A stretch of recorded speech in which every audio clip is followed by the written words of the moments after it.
Not because I suffer fast, not because I pray and fast.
Not because I suffer fast, not because I pray and fast.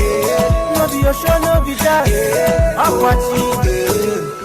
Daily, Osinachi. I'm no qua, Osinachi. Man, Osinachi. I'm watching. Daily, Osinachi. Mama, Osinachi.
kéré o, wọ́n kéré sí nọ́mbà wa.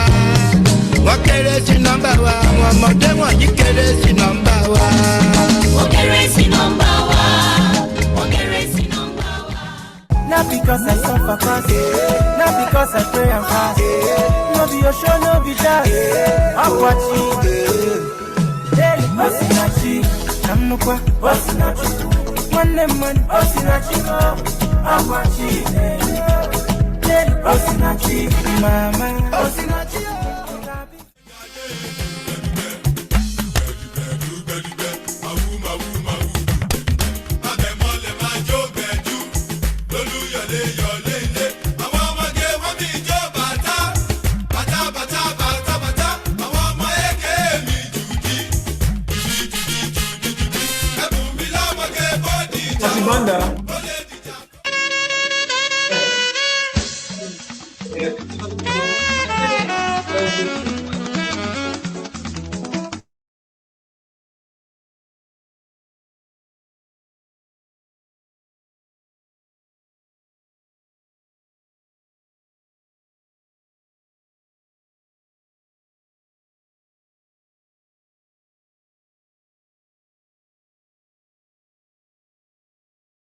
wants to share from that side. Okay. Hello, sir. Good afternoon. Would you like to share your screen presentation from there? No, he's not the first, but we just want to bring it. Oh, okay. He's the master. Can you share? Can you share your screen when it's time for your presentation? You are mute.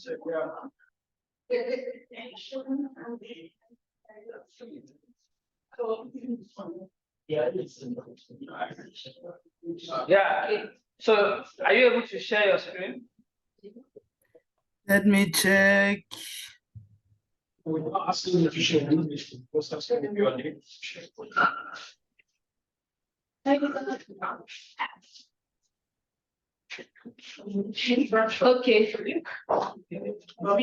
So great. We can share. Is it visible? Yeah. Thank you. You can stop sharing now. So we like have 3 presentations.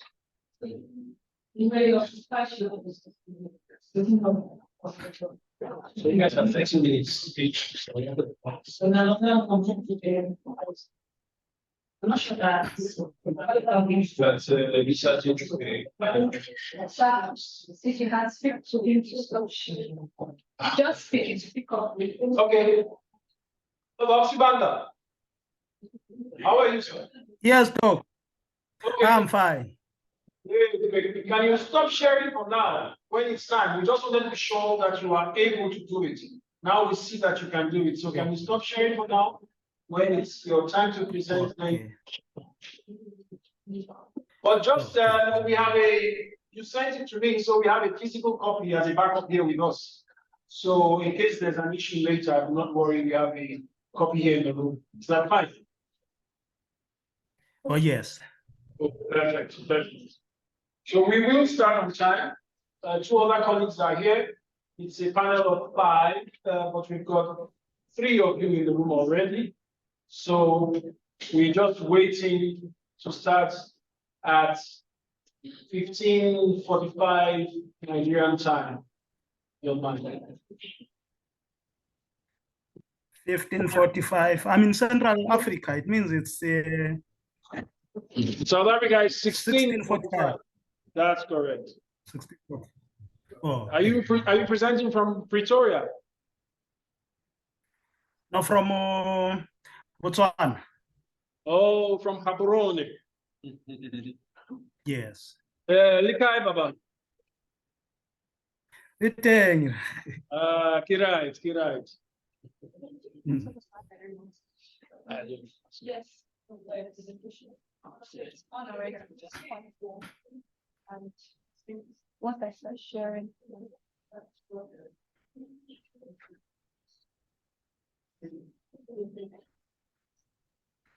Can you see from there? Yes, I can. You can come here. Or you can use the podium. Use the podium. Right? Yeah, it's easier. Colleagues, do you want us to start ahead of time?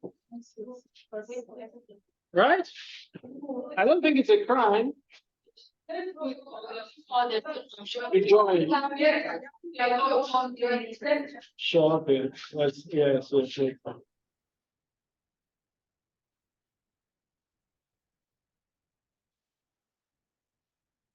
I mean, like some kind of reward for being so punctual. You know what I'm saying? Yeah.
Don't worry.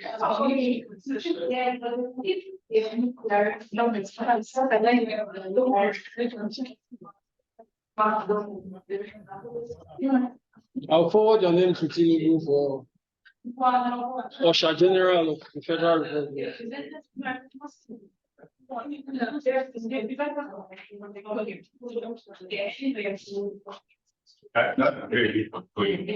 It's a new government.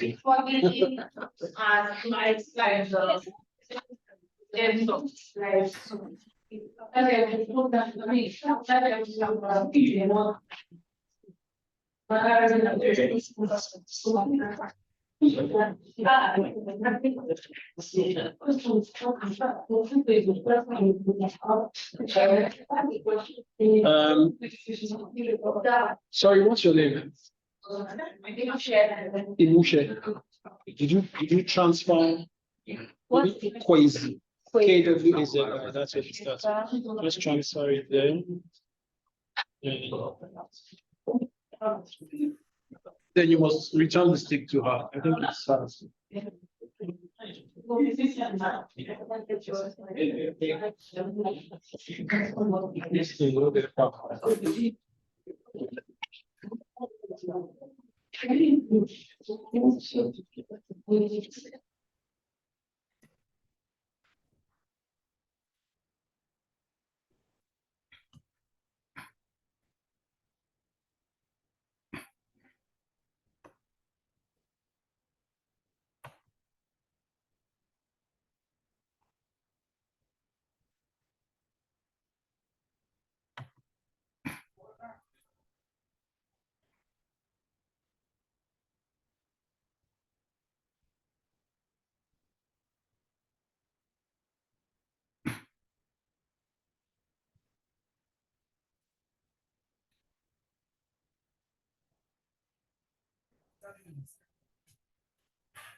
Sasa nakuza the whole for the whole hour. Sasa kanisa hii.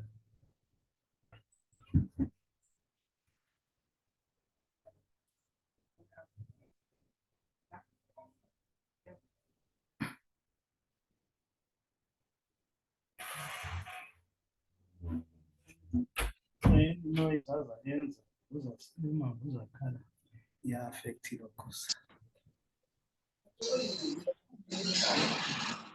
Uzamcontrola ngani wathi sefuna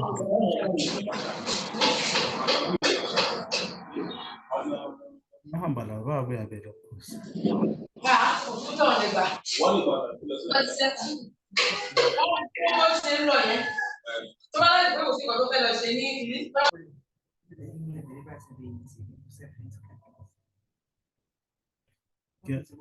Kuyathatha isikhathi esingana.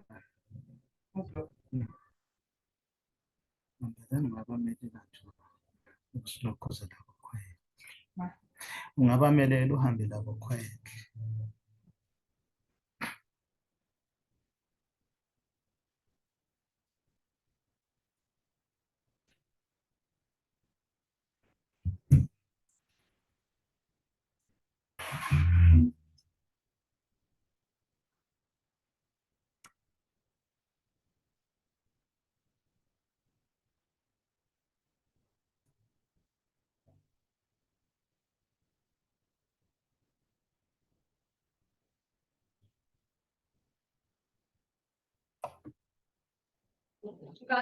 Hello, Professor Adejube. Please unmute so I can hear you. Unlock your mouth. Good evening, sir. How are you, sir? I am fine. And you, sir? We are fine, sir. We are about to start, and All right. You are here with 4 other panelists. One, two. Yes, there are 4. 4 of you are present as panelists, and right, your name is listed first, and you are going to go first. Do you intend to share slides? Pardon? Do you have PowerPoint slides you would like to share? No. I'm not in office at the moment, so I cannot make It's not a problem. PowerPoint. No, it's not All an right. accusation. It's not an accusation. It's not a problem. It's fine. All right, sir. Thank you very much. Please. Yeah. Yes, because we are getting a lot of feedback from you, so I think we need to plug on your earpiece so that your presentation is not interrupted. Okay, sir. Can you hear me now? Yeah, we've been hearing you, but we just have feedback from you. That's a bit that disturbs a bit. So just try and get that sorted. All right, sir. Okay. In the next 2 minutes, I will invite you to take the floor. We even have the other presenter now. We have Franco Marcellina. I don't know if I'm pronouncing that correct. Sounds like an Italian name to me. Okay. So colleagues, we might get like a 2 or 3 minute delay just to make sure these panelists who have just arrived are on the same page with the rest of us. We need to allow this person to talk.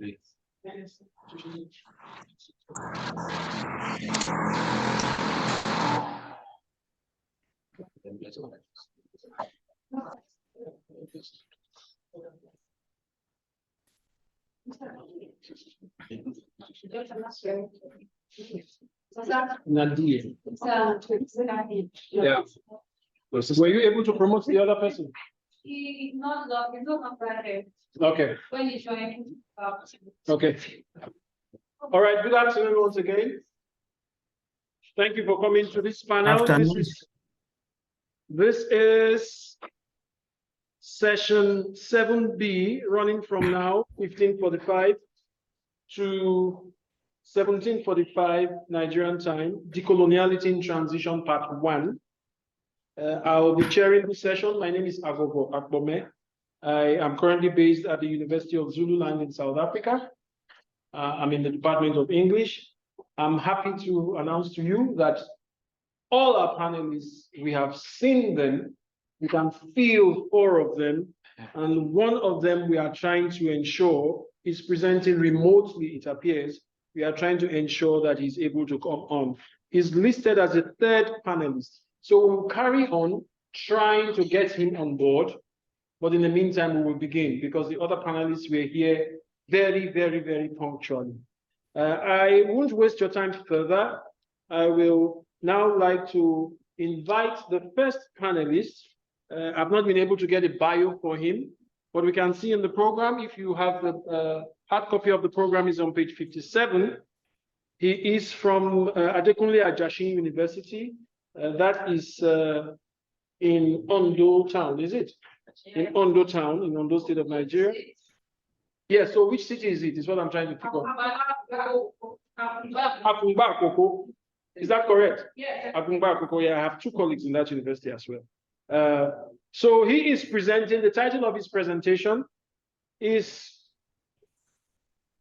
okay, that's our 4th panelist. Franco, you are welcome. I hope I'm saying your name correctly, Franco Marcellin. But you need to mute now, Franco, if I got it right. I think he's frozen. Moshe, I think, Yes. Please mute him. We'll speak to him in between breaks, okay? Yes, make sure he's muted. So our first speaker is Ojo Adejube. from Adekunle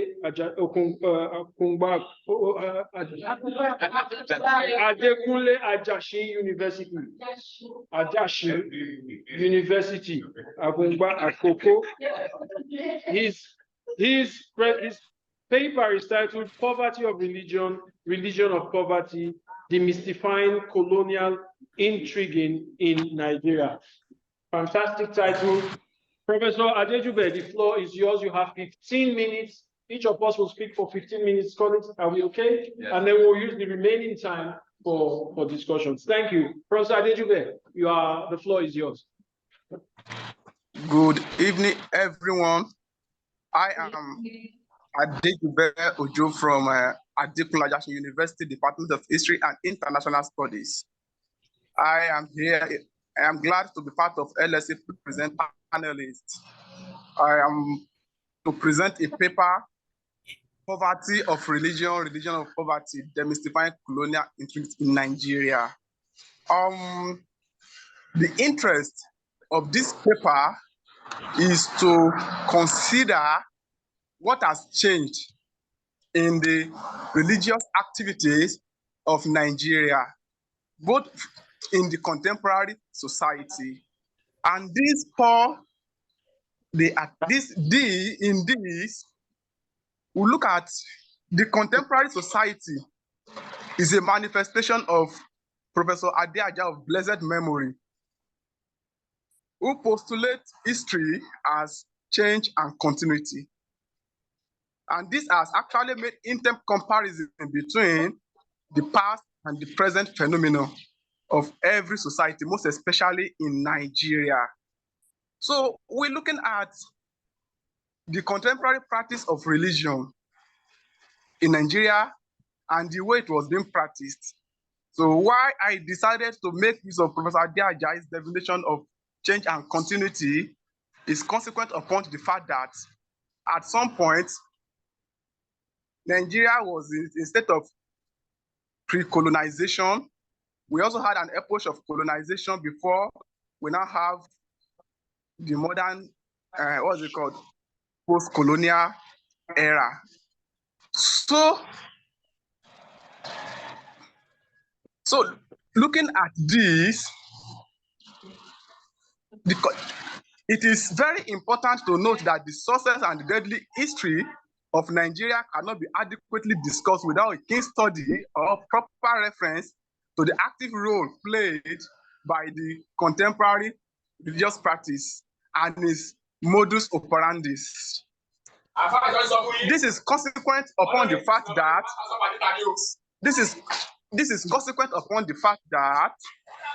the evolution of religious practices in Nigeria is impregnated with establishing virtues, not only in Nigeria, across the world or anywhere as the case may be, is impregnated with establishing virtues such as sincerity, sympathy, simplicity, love, justice, kindness, honesty, tolerance, self-reliance, determination, and dedication to duty.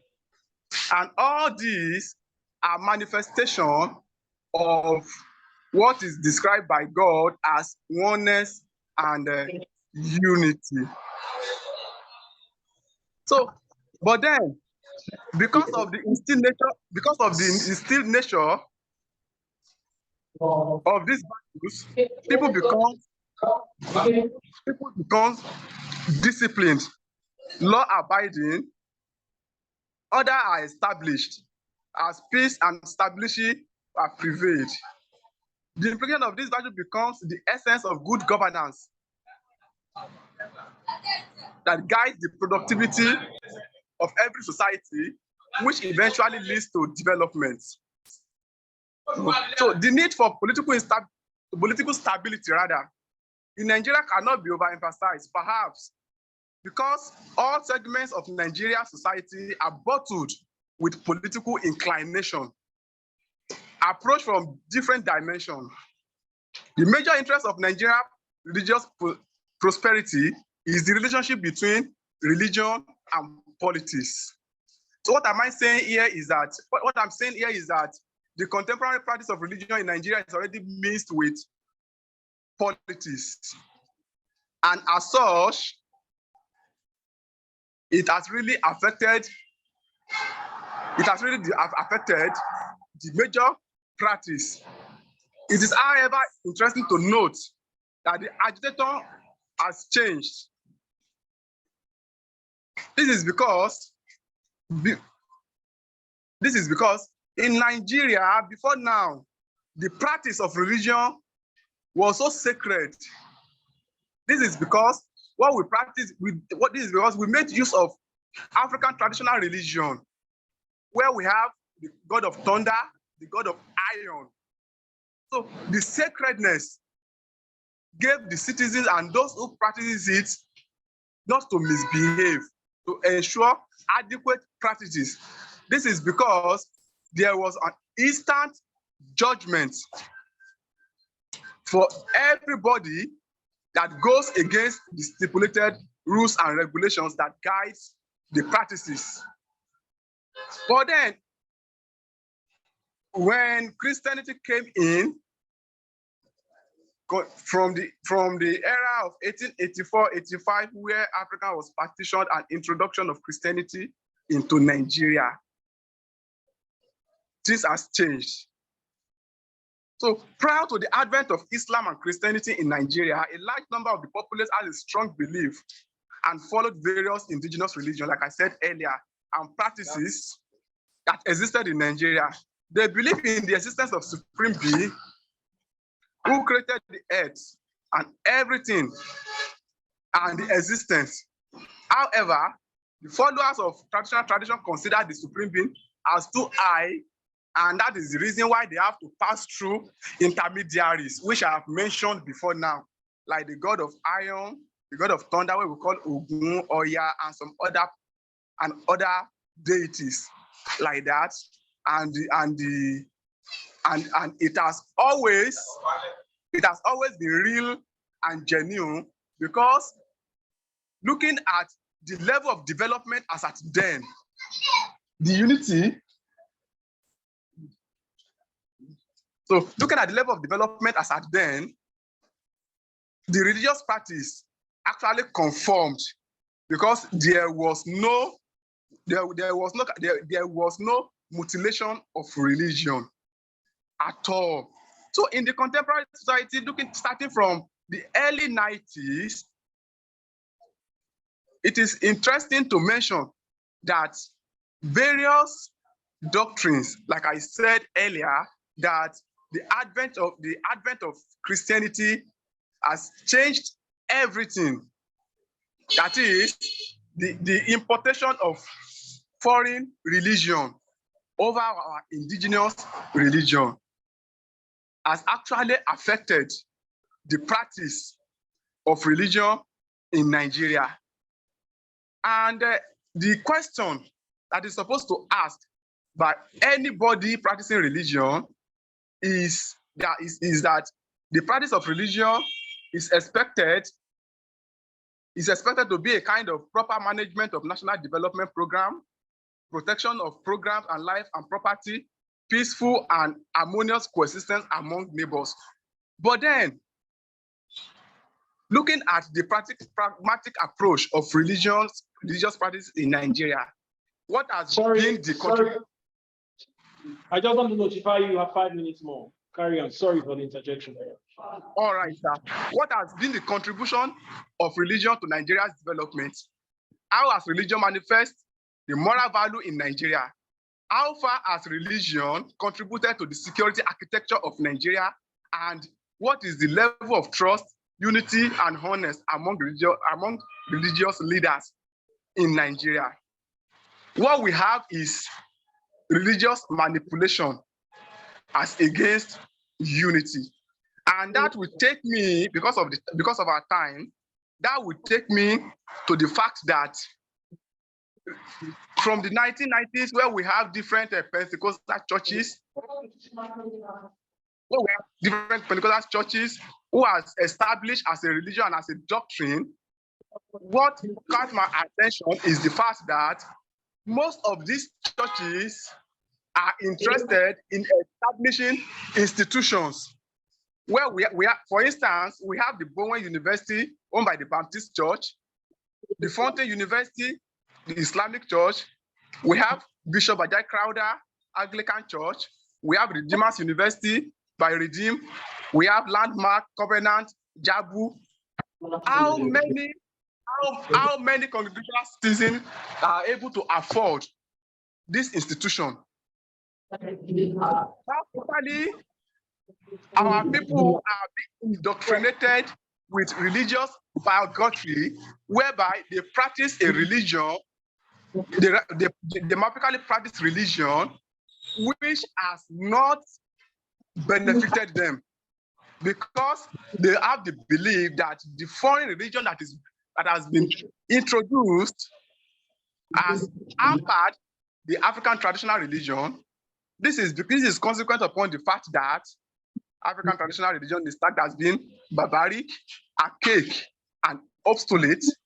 So abandoning them and going back to the foreign religion, which I can practically say that has increased and widened the level of social vices and some others.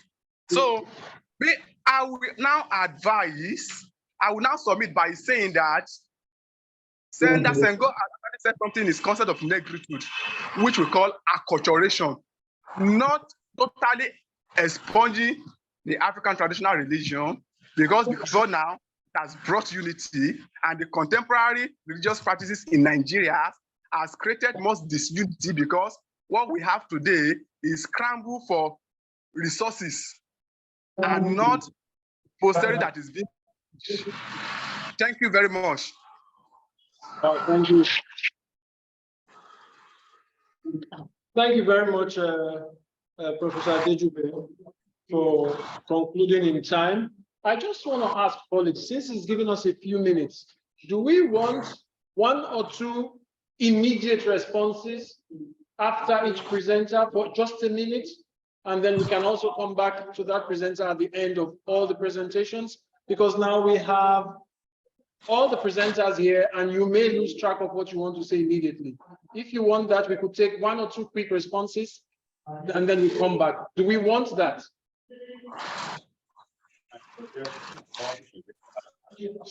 At the end, is that what we prefer? What about this guy that having challenges now? Exactly, with his connection. Thinking we take responsibility initially, but case we lose track of him to stop. We had one, the first presenter. Yeah, because having challenges that Well, he has 2 minutes on his time left. Okay, let's just do quick and let's wait and see if he can still be there. Yes, sir. Please go ahead. Thank you very much, Mr. Ojukwu. Thank you. Made reference to the point that what religion of ours is manipulation instead of unity.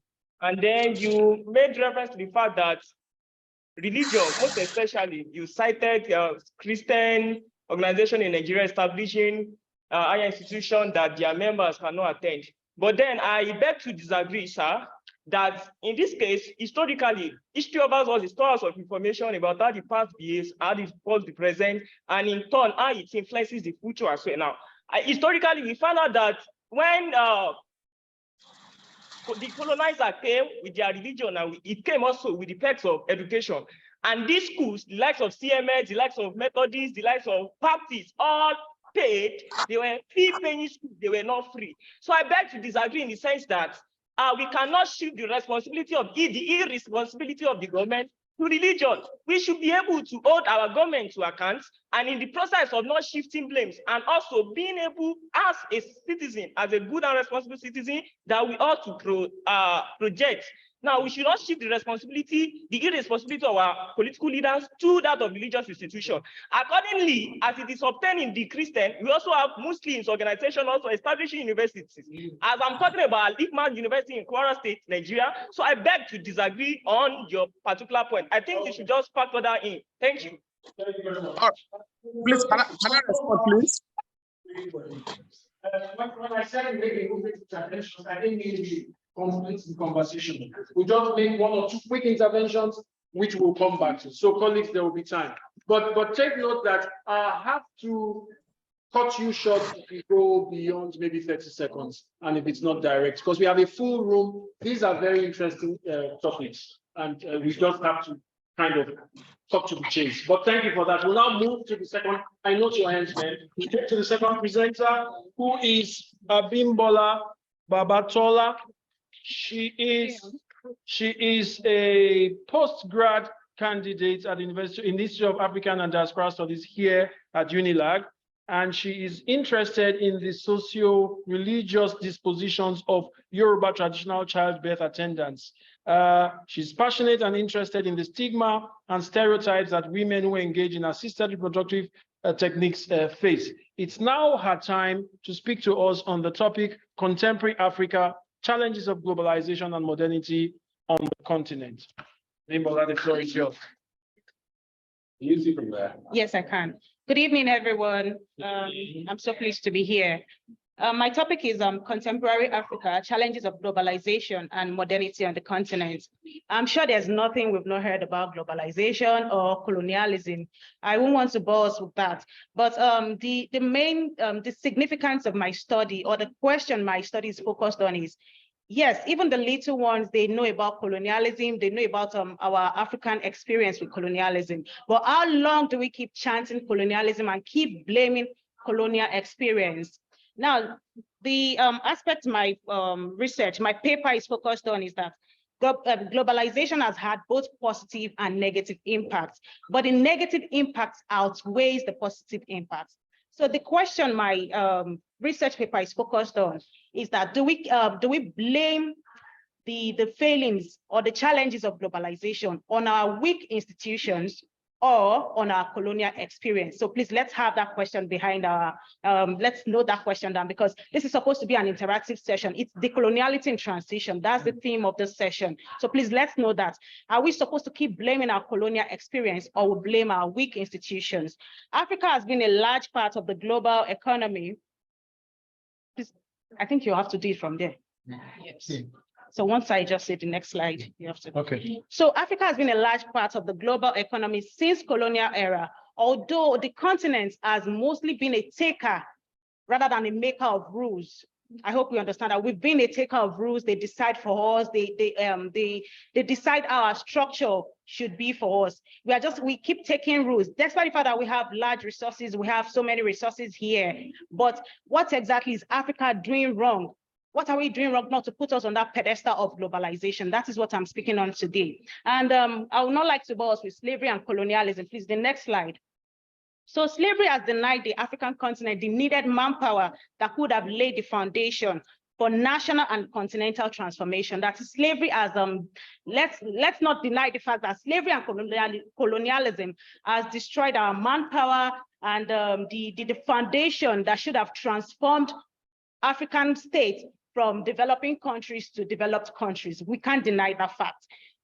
So an assessment of Walter Rodney's book, that's the assessment I used for this paper, because each time I see that book by Walter Rodney, How Europe Underdeveloped Africa, it's a very interesting book and the legacy Walter Rodney left behind for us. But each time I come across that book, I'm moved to ask this question: what exactly is Africa doing to stay underdeveloped? Yes, agreed. Europe underdeveloped Africa, the same way Africa developed Europe. But how long do we keep chanting that statement? What exactly is Africa? What exactly are we doing to stay underdeveloped? So the transatlantic slave trade was brutal. We can't deny that fact. Am I still there? It destroyed people and all cultures. We can't deny the fact that slavery, colonialism destroyed our culture. It destroyed people. It took our, investments for human capital. We can't deny that fact. But nevertheless, the argument that developing countries have not done well in the world economy because of their colonial issue, we have to dispute that argument. We can't keep pushing that argument, because when we look at countries, the Asian tigers, Indonesia, Malaysia, Singapore, China, we realize that they've all gone through this colonial history, through this colonial experience. But look at where they are today. They've moved from developing countries to developed countries. When we look at the tiger approach, the Asian tiger, the autarkic method, these people have moved from developing countries to developed countries. So how long do we get stuck as African states? How long do we keep that narrative that, oh, it's our colonial experience that denied us of transformation, of globalization, and how we can't keep pushing that narrative? Please, the next slide. Can you go back? No, can you go back? Back. Okay, so in this question, in this slide, I asked the question, what is Africa doing to break the shackles of colonization and move from developing to developed? We can't deny the fact that, despite the fact that we've gained independence, we can't deny the fact that we are still facing some sort of modern colonization. When we talk about imperialism, neo-colonialism, neoliberalism, we can't deny the fact that we are still facing some sort of colonization. But what is Africa doing to stay underdeveloped? I mean, to stay developed. Now, decoloniality in transition, because we can't discuss in this session without including the theme of this session, which is decoloniality in transition. And then I spoke about how decoloniality is not a means to reject the scientific method. And the reason why I said this session has to be interactive, because my idea of decolonization might be different from your idea of decolonization. If as I have a lecturer who tells me, do you think decolonization is possible? Do you think it is possible? And I have people who ask this question. When we talk about decolonization, do you think we have to decolonize our mind first, or we have to start from the society, or we have to start from our leaders, or we have to start from the religious institutions? Where do you think decolonization should start from? So these are questions. This is an interactive session, maybe after the whole panel.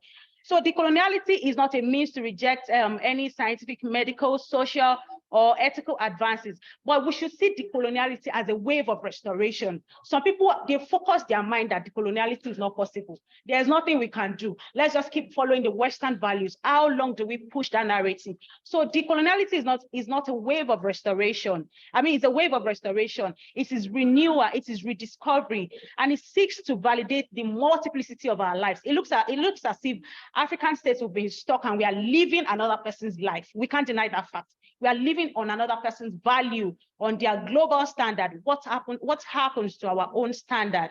Please, the next slide. So now I'm talking about globalization. And like I said earlier, there's nothing about globalization that I want to say that you've not heard of, but except the questions that I've raised that I'm sure, okay, we need to reconsider these questions. We need to take a focus on these questions. And for globalization, sorry, excuse me.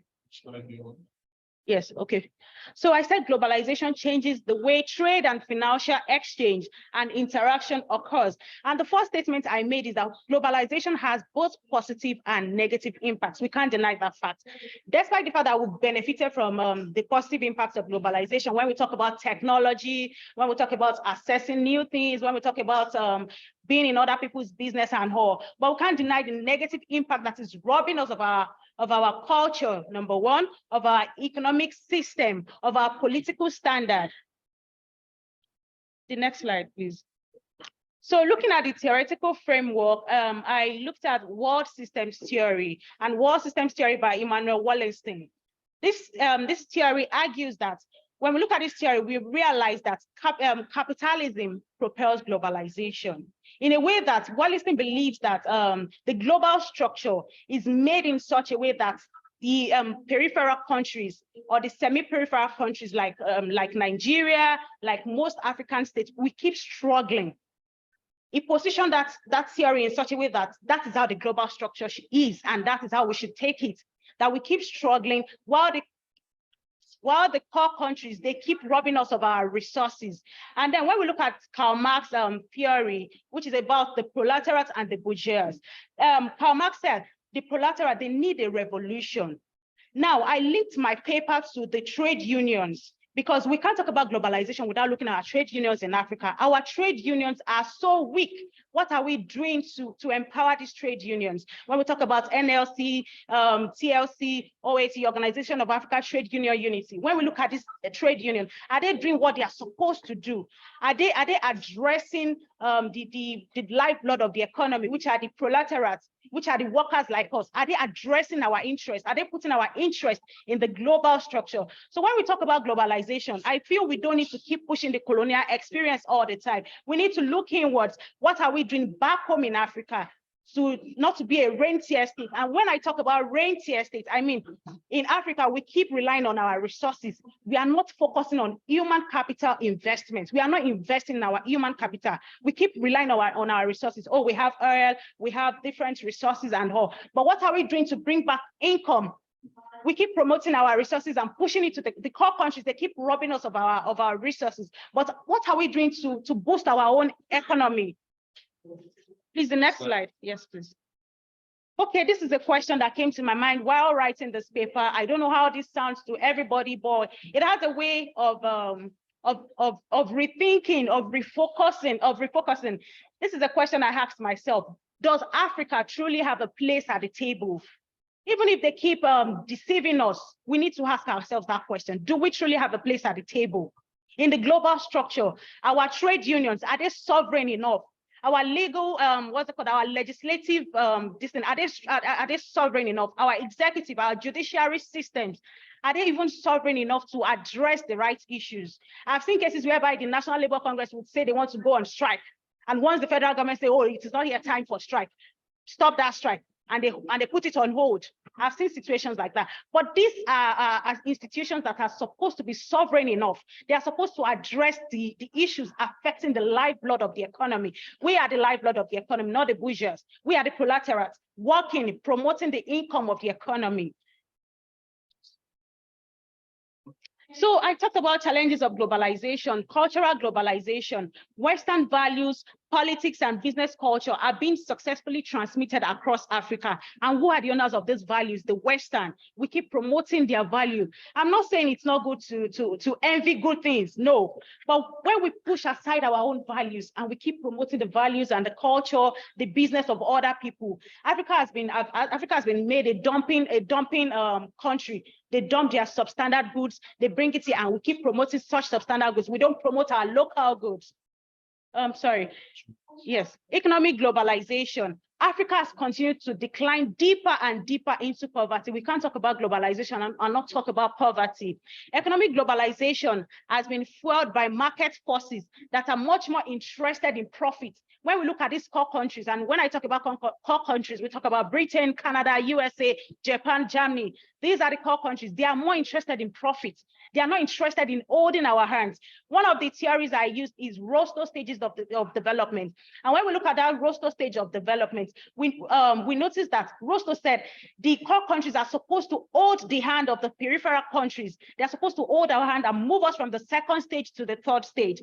And please hold on. Okay, under that theory, and when we look at China was once like us. They were once underdeveloped. But when it was time for them to grow, USSR held their hands. When it was time for Taiwan to grow, Britain held their hand. When it was time for Singapore to grow, Britain held their hand. So these are things we need to look into. Sorry, I'm trying to. Okay. I'm sorry. And when we look at external interference, we can't deny the place of external interference in our in our structure here. They keep interfering in our system and all. When we talk about structural adjustment programs, they give us loan terms that are even more than the loan terms are more than the problem we are facing. We can't deny the fact that Africa's reliance on external sources of finance has some crippling effect. Global institutions have become major players in making a wide range of policies for us. Please, the next slide.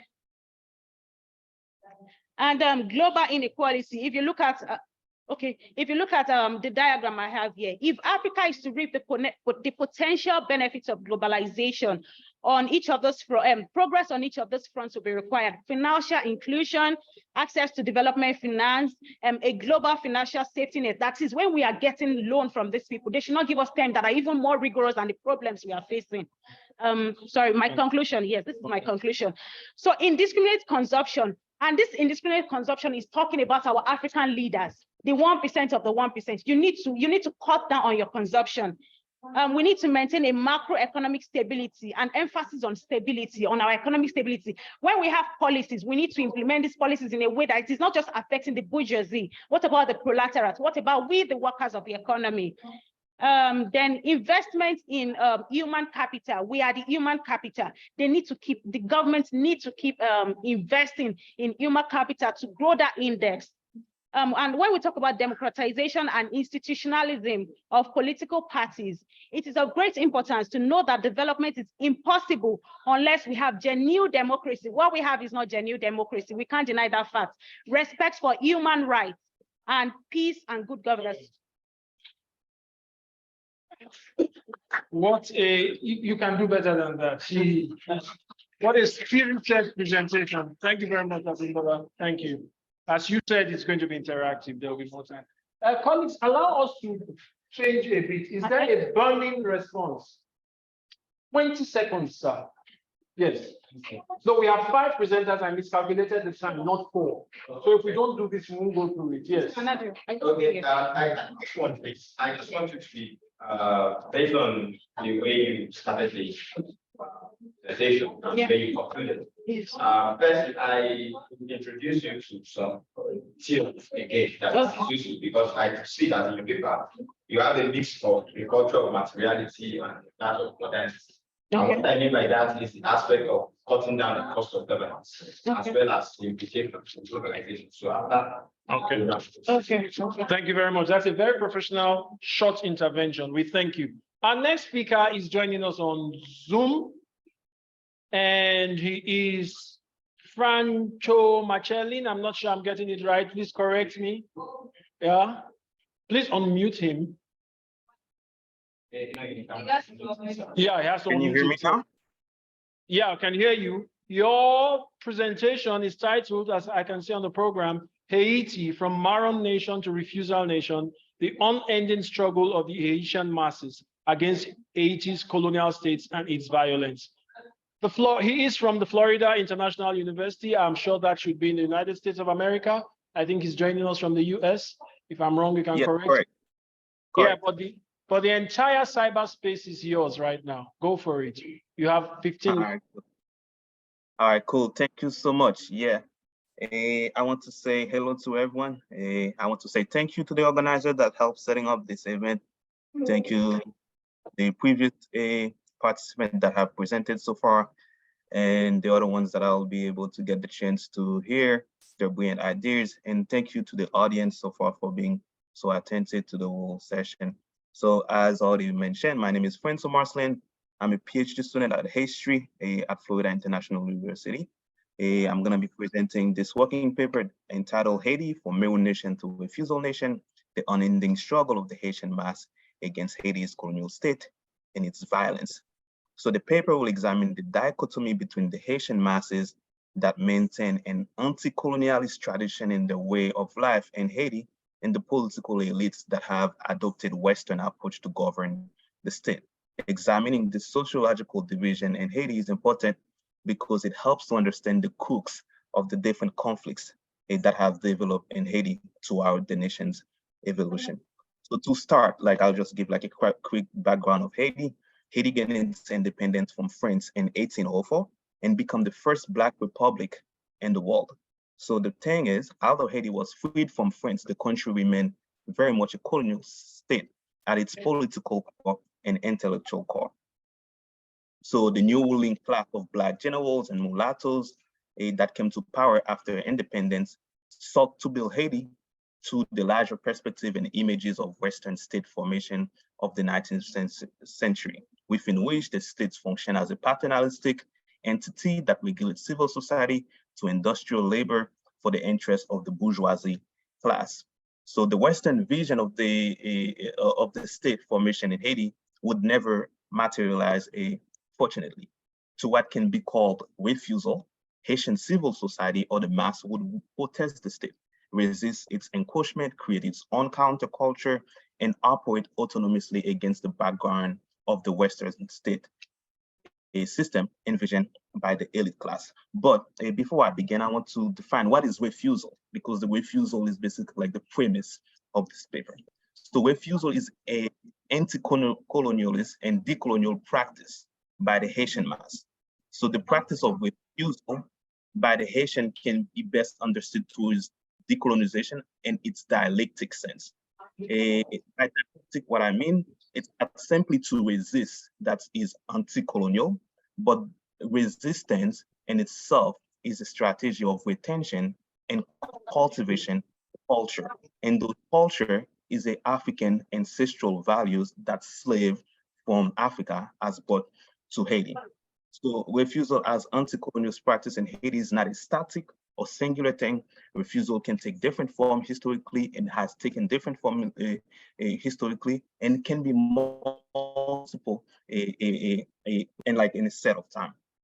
And it's often drawn pragmatically by the mass to help their better the lives in the constantly shifting terrains of Haiti. I want to mention as well that refusal is not a post-colonial development in Haiti. It is something that has developed to what can be called the contact zone. The contact zone is the social spaces where different cultures meet and they clash and grapple with each other as a result of highly asymmetrical relation or domination or subordination. So the first case of refusal, if I can give you like an example that has developed prior to a colonialism or at the start of colonialism happened to the contact zone aboard the ship during the slave trade. So our ancestors that were forcefully kidnapped from Africa practiced refusal from the moment that they felt their life was endangered aboard the ship. So they killed themselves as a practice. So some of these captured Africans will kill themselves with their death was like hope that it would take them to Africa, continue African freedom that they knew. For them, self-killing was not just simply a rejection of the pain of the Middle Passage imposed by capitalist slave traders. It was the yearning for an African life, the freedom, the values it contains, and the deep nostalgia they feel about the African freedom that they always knew. So during slavery and Saint-Domingue, a refusal take place to what we call marronage. Marronage is a system of like where when you for your masters. When slaves run away, they form autonomous communities.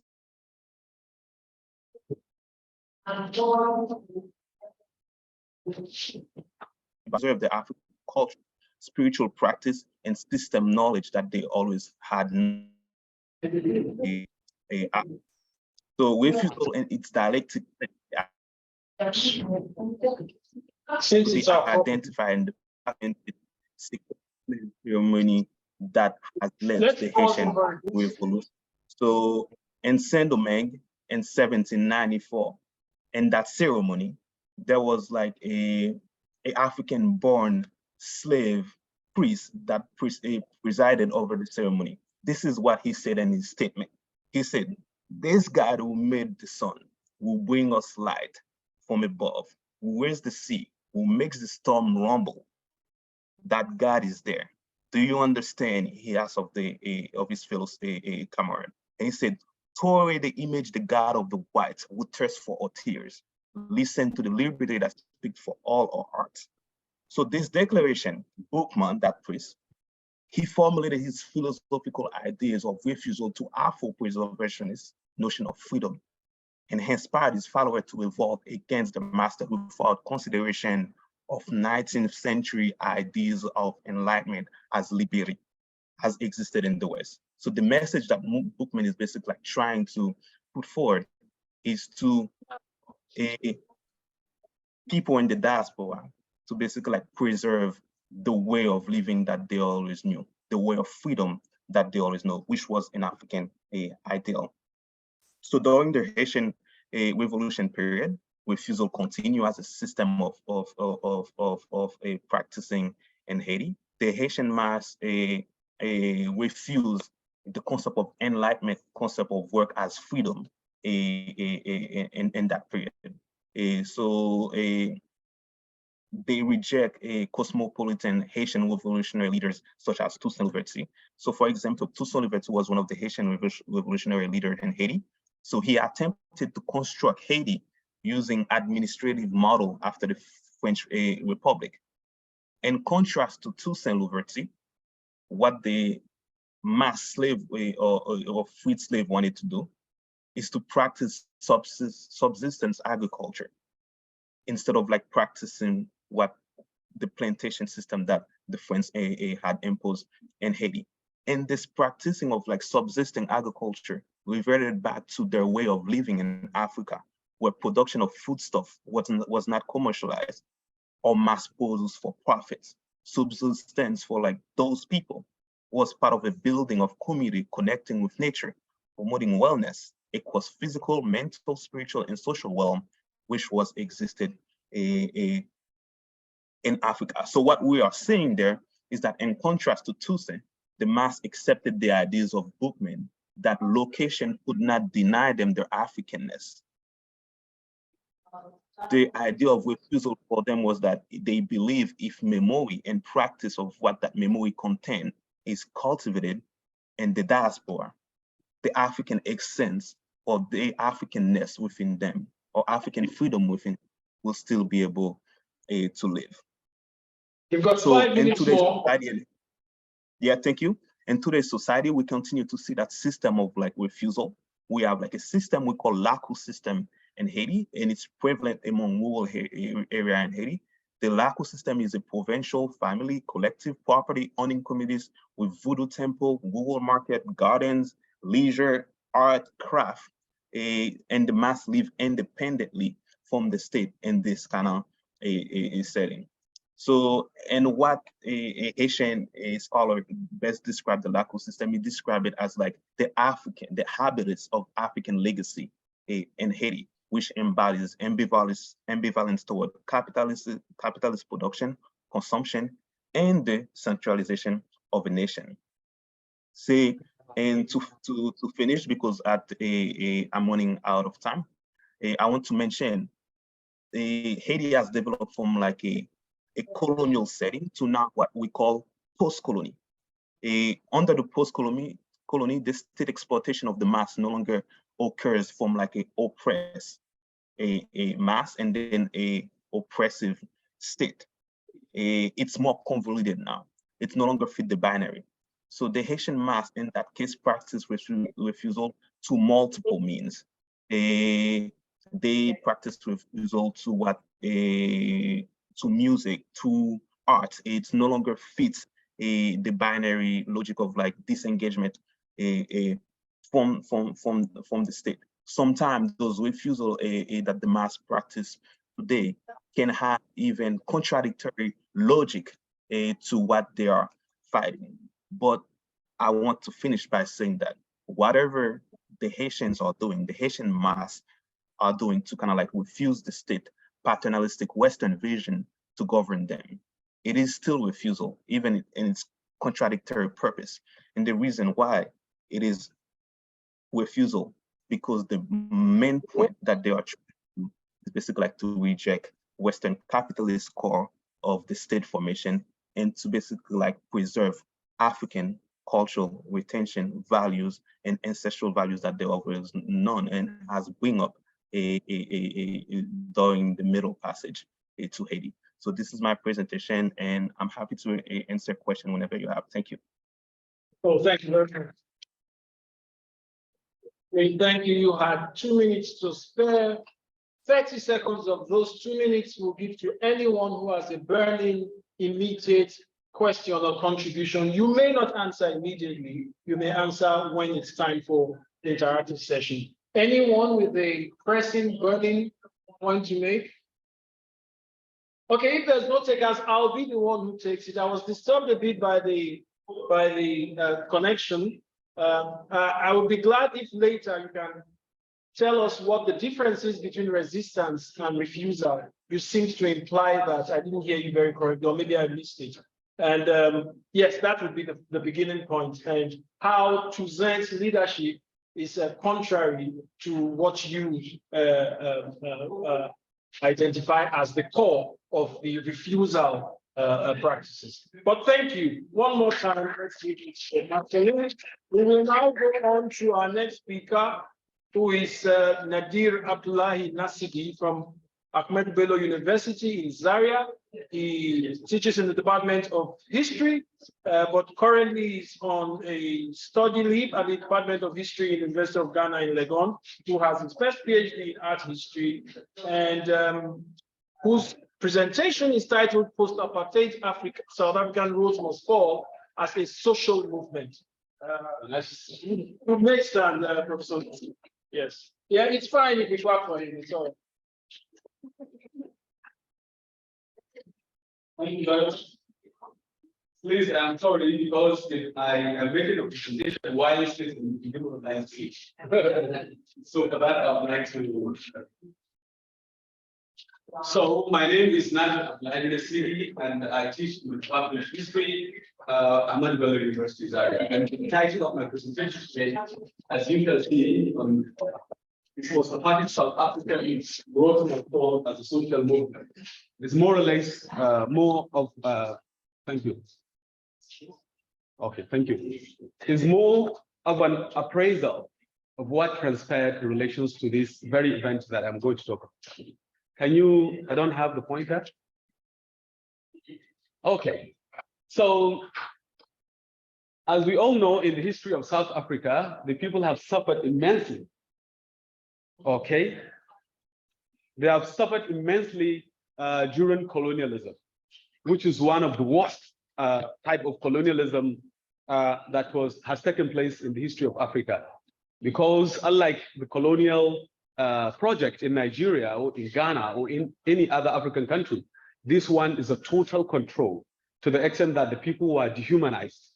So despite this treatment given to them on the socio-political, economic dimensions, South Africans under the leadership of Nelson Mandela decided to forgive. Mandela himself was jailed for almost 3 decades, yet they decided to forgive and forget so that they will have one united, workable country called South Africa.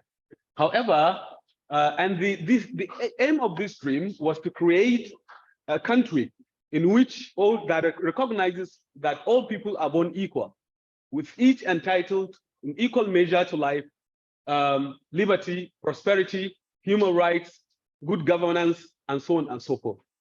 According to Treeman, he argues that racial differences in socio-economic position is larger than in any other country. That's talking about the South African context. So this paper is more of an evaluation of the post-apartheid genesis in relations to South African Rhodes Must Fall as a social movement. And also, it talks about the agitation of a united, racial, free, and equitable South African nation, which is only questionable with the South African Rhodes Must Fall. That is the dream of Nelson Mandela of a rainbow country, rainbow state, in which people of different races, norms and values, religions will come together and build a very strong, powerful country. So South African Rhodes Must Fall, as it is exemplified, deals with iconoclastic tendencies in the minds of South Africans through which they see colonialism in the truest sense, taking into consideration the person that I'm going to talk about, that is Cicero. So I would like to briefly talk about apartheid system. It is a racial system of governance adopted by the British colonial government in South Africa, and it continued subsequently up to the 1990s. So apartheid, which is an African term, was given to was used by the white National Party since 1948. And it's more or less, it deals with separatism, racial discrimination between the blacks and the whites in classes, in schools, in transportation, even in housing. People must be treated differently. So according to Warden, apartheid emerged as a slogan of the National Party, which became popular, especially amongst the Afrikaans in the 1940s. According to Muhuli, he argues that not only was apartheid a system of racial discrimination, it was also an imposed separation or segregation of blacks and whites in the areas of government, labor market, and residency. Also deals with thus persuasive that it was deeply embedded within the economic, social, political structures of the whole country. So according to the United Nations, apartheid is nothing but a crime against humanity because the people were dehumanized. I remember a poem by Mbusi Mishali. He was saying that a pigeon can go to Oppenheimer's Park and enjoy itself, but a black South African cannot. So you can see the extent to which even animals were elevated above the position of the human beings, and they are Africans in their land.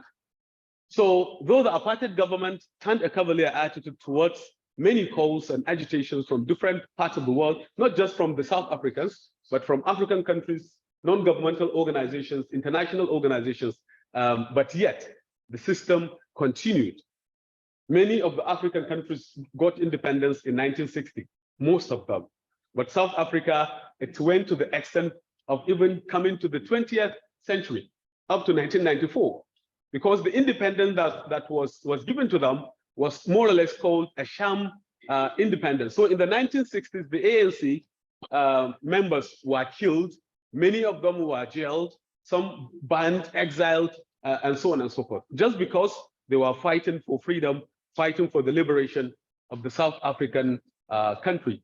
So scholars opposing apartheid debunked it on three major accounts. The first one is on the reserved and the pass system that was implemented. South Africans in their own country, for them to move from one place to another, they must get a pass in your country to move. And even those blacks and other colored people from other countries smuggled to South Africa occupied a higher position than a South African. So then the issue of labor repression and racial discrimination, as well as what is termed as Bantustanization. According to Burns, the US Secretary of State, he argued that the continued denial of racial justice in South Africa encourages the possibilities for outside intervention. That's why most African countries began to say no, including Nigeria, including other European countries, saying no, this treatment must be stopped in South Africa. So apartheid came to an end, as I said, in the 1990s, due to the efforts, collective and individual efforts of Africans to really salvage people from slavery, and which led to the formation of a democratic system of government in South Africa in 1994. So as a prelude, according to Jan, Mandela's dream of a rainbow society with equal opportunity in all the spheres of life was gradually taken over by the imperial and racial ideological realities on ground. Because even when they got the political independence, if you go to South African universities, even today, the chairman will confirm, Cape Town, for example, you can see the representation. It's more or less a white university. Most South Africans cannot afford to study in those universities. Wits is another example.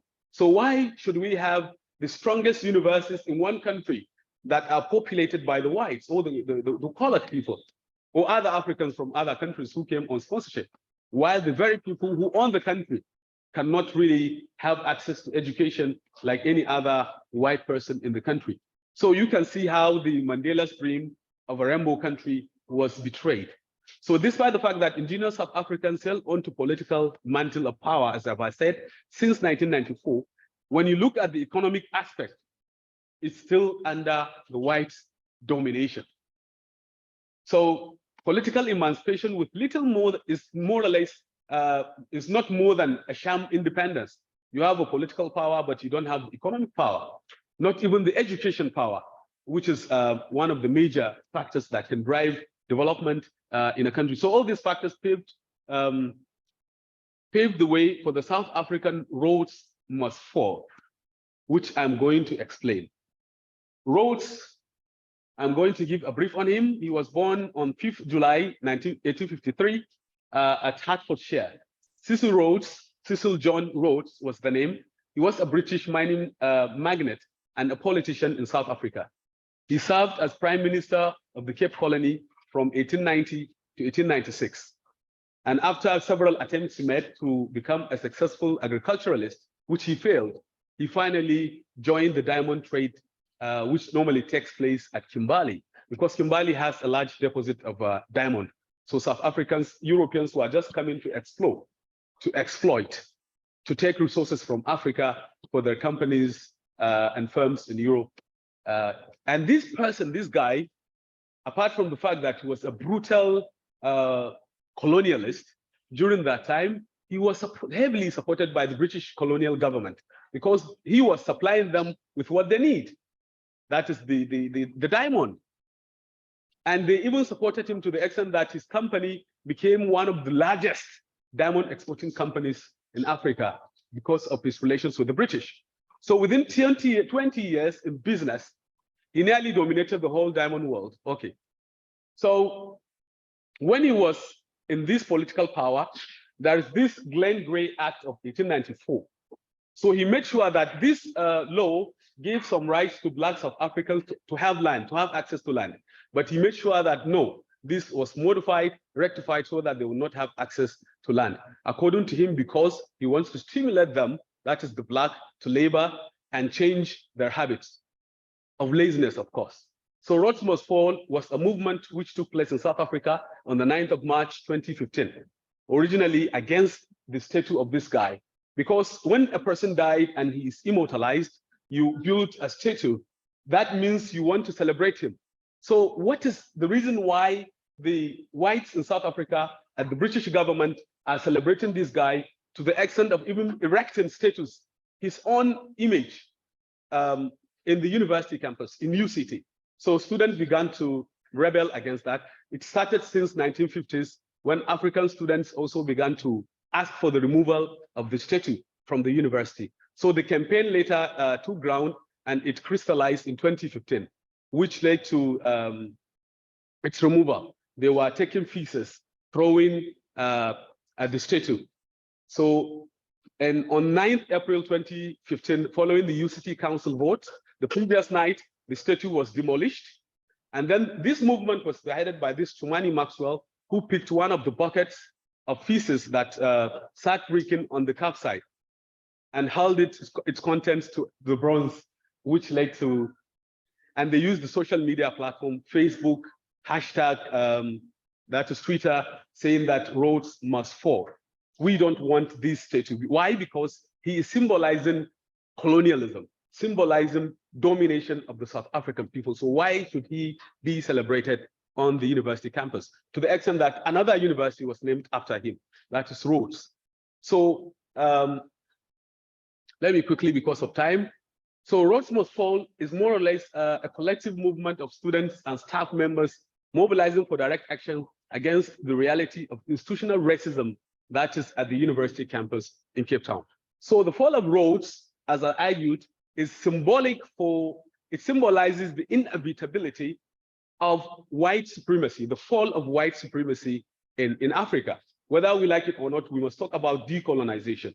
The language we use in our university campuses now is English, and we can see all the challenges. My sister has briefly talked about how the need to decolonize, not to be blaming the colonialists, right? But unfortunately, I would like to tell you that we are still under siege. When you take all our governments and our politicians, they are under their control. So whatever you do, until you break the shackles, then you cannot make any progress in Africa. And this is a pointer to that. Actions included, then I want to talk about the reaction, which is the concluding part of it. Members of the ANC, even though they suffered under this colonialism, they condemned this movement of bringing down the roads. They argued that it was a leftist program. They were accusing the EFF, members of the EFF, of igniting the youth to fight against issues like that. They also accused them of having an ANC government agenda by those who cannot win power at the ballot. That is the EFF. So the university protest has been criticized for their increasing violent nature because it led to vandalism, destructions in other places. And some whites were also molested during that movement.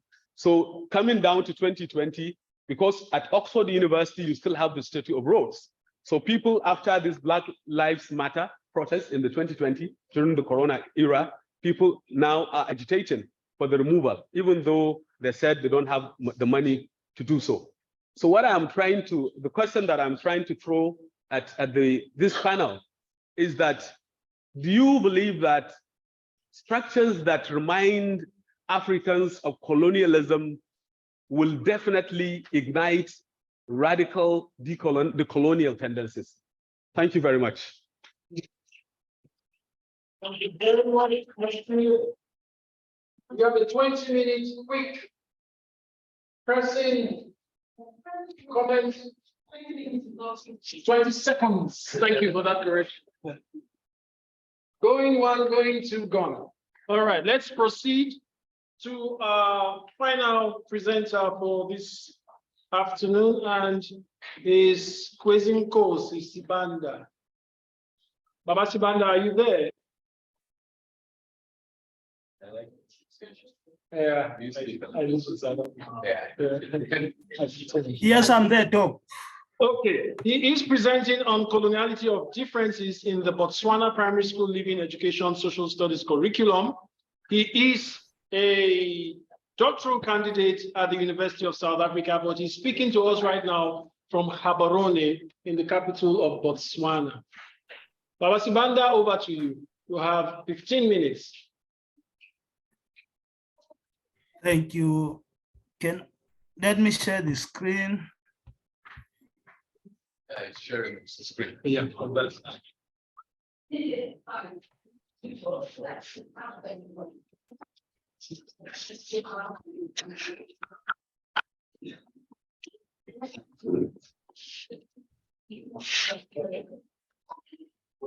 Please proceed. We can see your screen. Oh, thank you.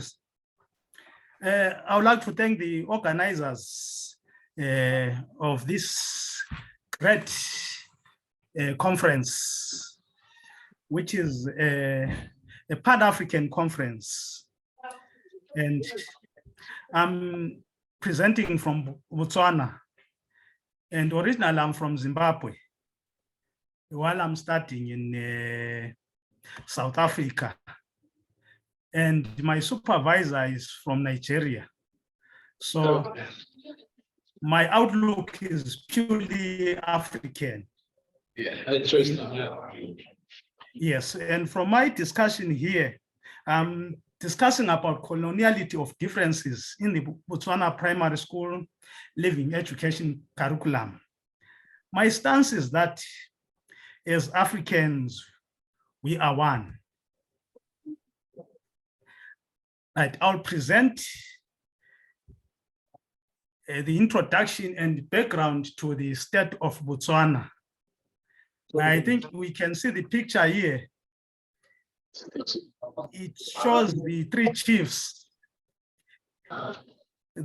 These are three Botswana chiefs, which are important in the struggle for the liberation of Botswana.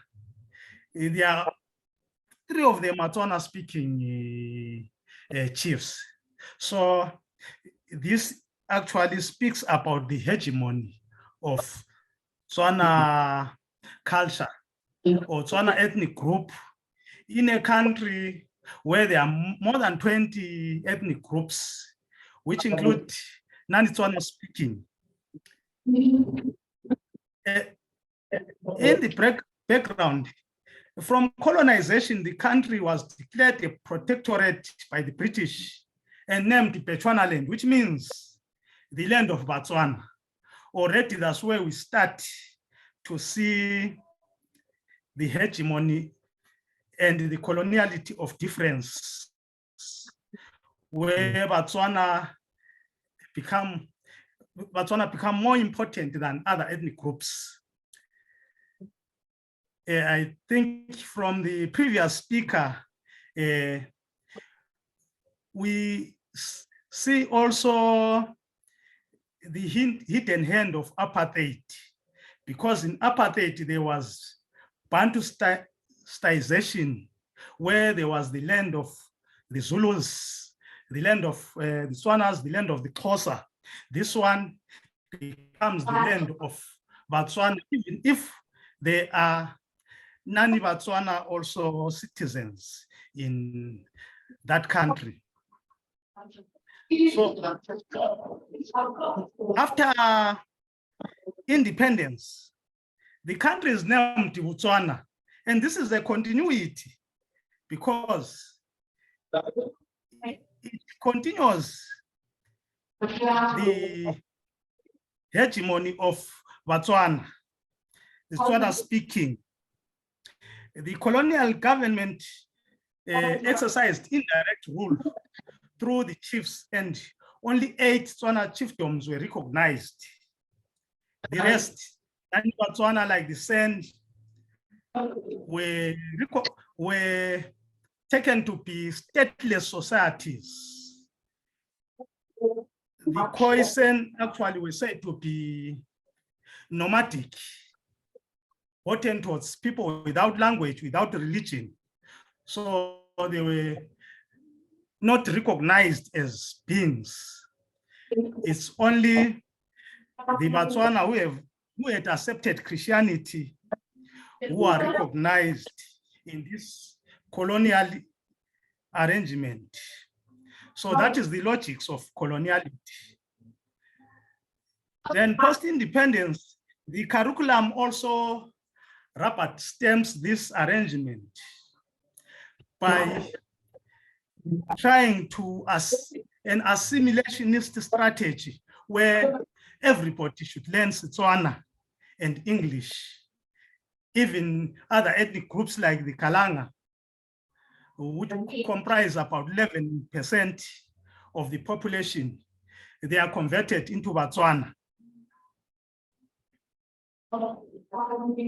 Then I will present the conceptual framework. My conceptual framework dealing with the concept of coloniality, I think it has been discussed many times in academia, but in brief, it talks about the continuity of the colonial arrangements after the withdrawal of the colonial administrators. And I will underline what Moke Ndlovu said. He said that coloniality, it predated formal colonialism and outlived formal colonialism. In other words, it continued after what was referred to as decolonization. Then the next concept is the coloniality of difference. Coloniality of difference is about the hierarchization of groups, which is extended to the in-group. That means it is described as racism without races, racialization of people of the same race. For instance, the Southern Italians were racialized by the Northerners as backward.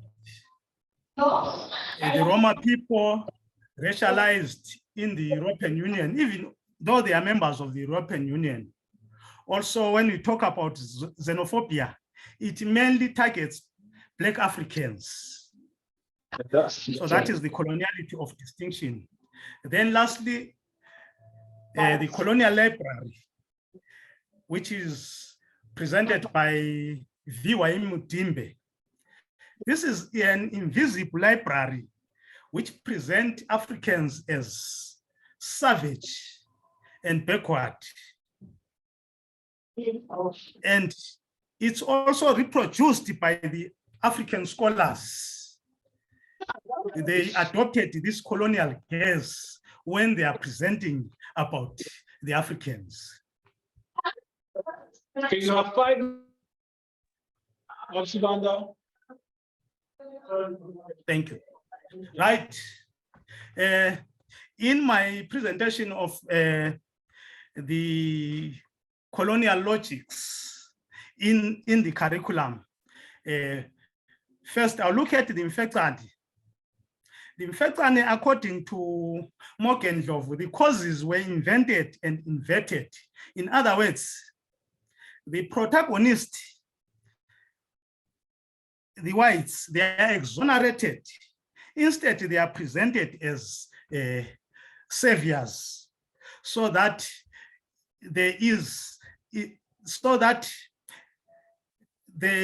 are justified their intervention is justified, and their occupation is, they are said to have occupied an empty space after the havoc that was caused by fellow Africans. They are coming in to serve fellow Africans from other Africans.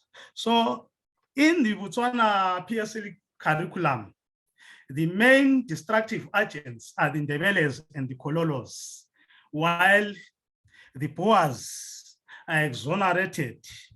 And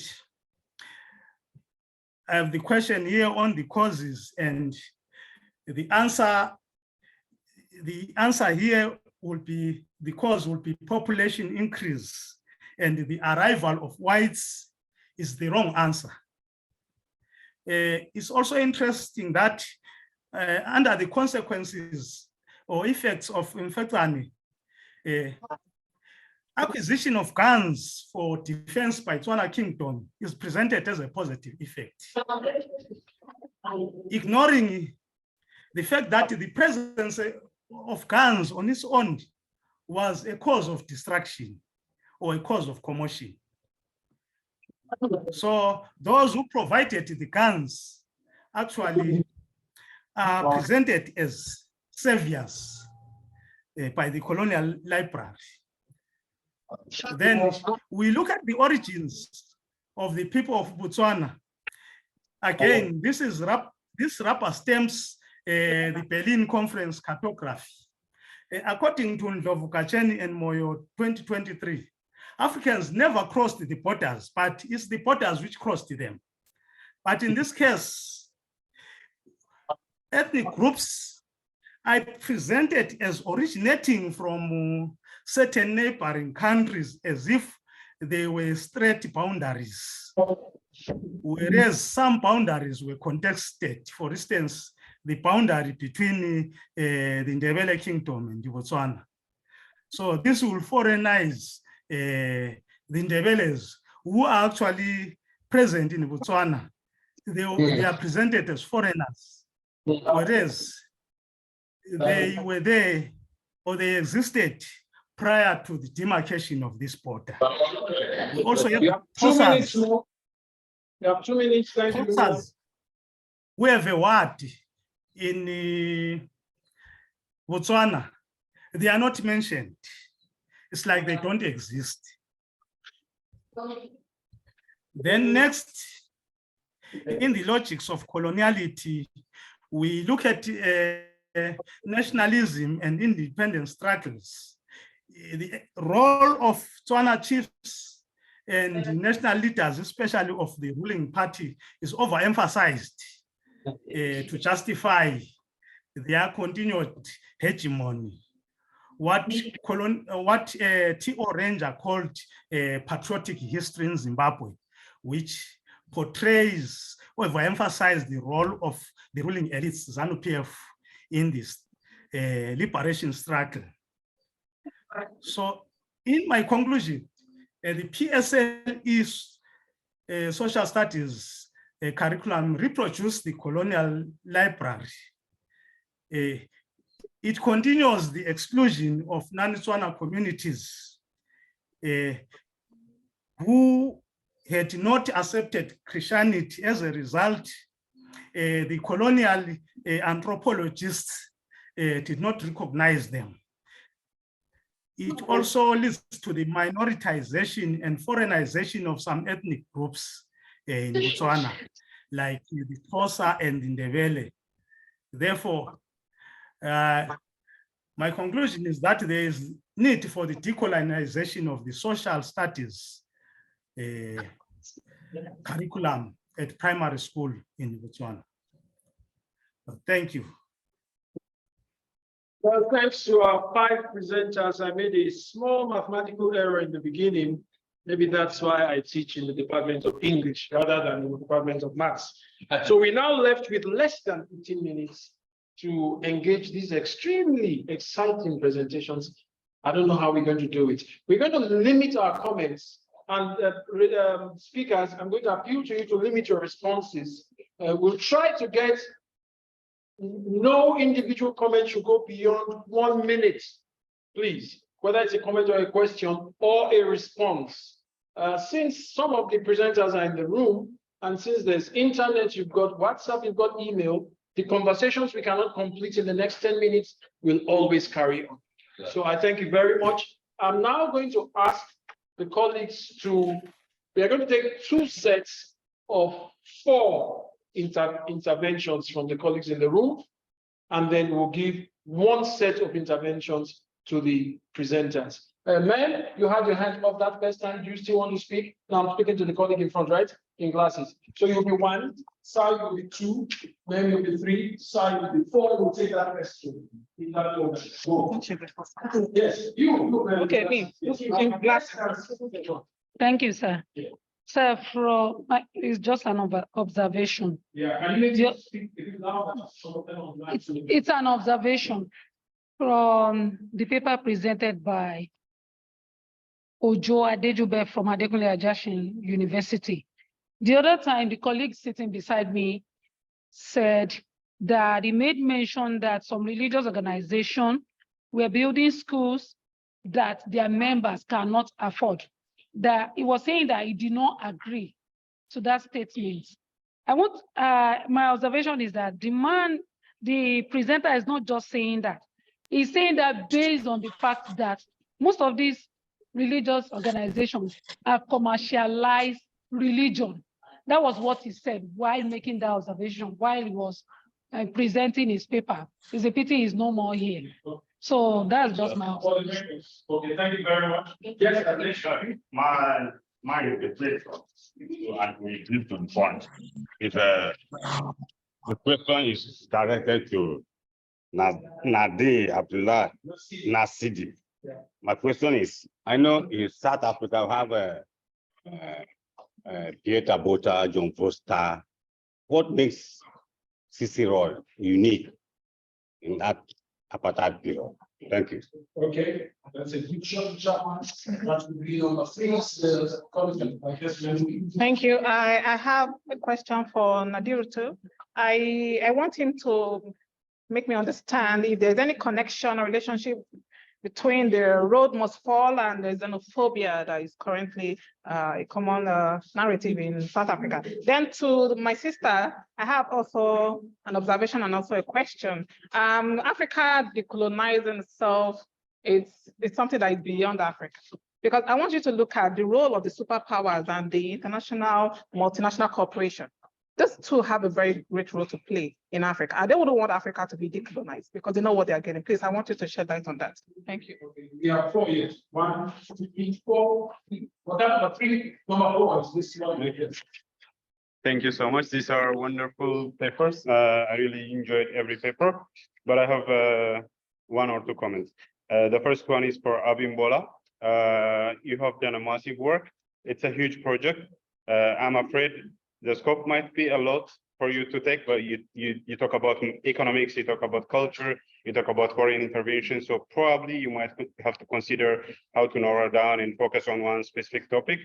Some of the theories also might have a clashing perspective because you raise about Marcus and then the systems theory, but also on the other hand, you talk about Rostow's modernity, which are a bit not mixing together nicely. So you might have to consider these things maybe. I don't know what stage your research is, but these are my comments. But for France, I have 1 question, not specifically to the paper, but I'm happy that I see a Haiti paper presented in an African conference. I'm really happy about that, but I want to hear your motivation, why you opted to present your paper in an African conference. That would be a nice like reflection from your side. I have a book suggestion that might work for France and also for Quasinso from the one from Botswana. Yeah, there is a book called Native Colonialism. That might be a really helpful point for you because for France, because this book talks about native colonialism in an Ethiopian case, so that might be interesting for your topic. But also for the one from Botswana, this book talks about the education system, how native colonialism took place through the education system in an Ethiopian context. So this is my suggestion. So native colonialism, and the author is Yergal Galau. Okay, we'll see if you can put it on the chat. Can you get that on the chat? You have also stated. Yergal Galau, yeah. Okay. So that's 4 comments. Do we have any of the presenters? I know I said you take the final word. Does any of the presenters want to respond quickly to any of the comments? Quickly? Okay, Nasidi, you have 2 questions at least. Yeah. Go for it. You have 58 seconds. Okay, thank you very much. Mine are very straightforward. I'll start with your question. Cecil Rhodes was a very, very unique individual because I told you from the beginning, one, he was very instrumental in enriching the British government, especially when it comes to diamond business. His company was ranked the best company in terms of diamond exploration from Africa. So, and he's using his position, political power, to support what the British wanted in Africa, which is more or less exploitation. So it was an exploitative process. So that is why, because of that economic effort he made, he was immortalized in the Oxford University with a statue. And then his name for a scholarship, Rhodes Scholarship, now in Oxford, and given to blacks, unfortunately. So you can see. Yes. Then the second question is that there is a clear difference between Rhodes Must Fall as a social movement, which was decolonial, and xenophobia. These are 2 different things entirely. Yeah. Okay, thank you. Well, if I'm allowed, Cecil Rhodes founded Zimbabwean Rhodesia. Yeah. Rhodesia is from Rhodes. In fact, Zimbabwe and Zambia. Yeah, they were named after him. He created them. So Abo Peter Bota came long after him. Yeah. So we are going to take another 4. Any quick response from the colleagues as well? Franco, go for it. Yeah, so I think I'll answer to the question to the last person that spoke. I think I choose to present this paper in a African conference because I think that was the point of the paper, trying to make the connection of decolonization between Africa and the diaspora. Decolonization is not simply resistance of Western epistemology. I think that was the point of refusal. Decolonization in itself is a cultivation of a culture that is basically taking away from us. So refusal in Haiti's case is a resistance against Western culture for the cultivation and retention of African culture. So making that connection, I think it's important to kind of make it, the paper in itself is like a remaking of connection with the African self itself. So Fanso is coming back. Yeah. I like your question, sir. Yeah. Haiti is unique in the whole Black world. As he said, the first African republic, only African country that fought and overcame the Europeans actually. And if we are serious about decolonization, every African institution should be teaching the Haitian Revolution. Before we even talk about the Agrarian Revolution or the French Revolution, all our kids should learn about the Haitian Revolution. Unfortunately, most of us don't even know about the Haitian Revolution. So we thank you so much, Marceline, for being in this panel. We're going to take the next 4, and the first is the colleague in the middle. Yes, 1, that will be 1. This will be 2, this is 3, and that will be 4 in that order. You have 48 seconds.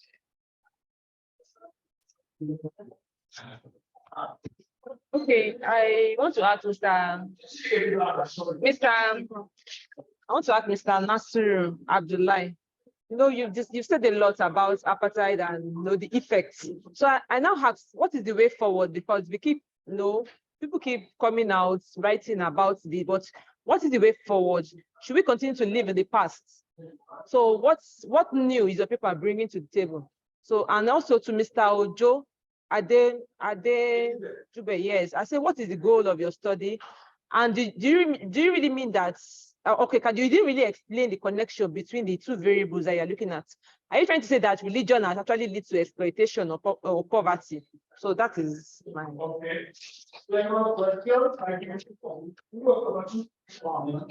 Another question. I'm trying to react to the question she asked Abimbola about decolonizing ourselves. It starts from you actually. It said, can we really decolonize from Europe? We can't. It starts from you, your person. For instance, I give example. In Nigeria, a lot of I've seen working class people doing Uber with pride. We've seen Nigerians leaving the shore of Nigeria, going to America or UK to do Uber proudly, but they can't do it in Nigeria. For me, that is one sense.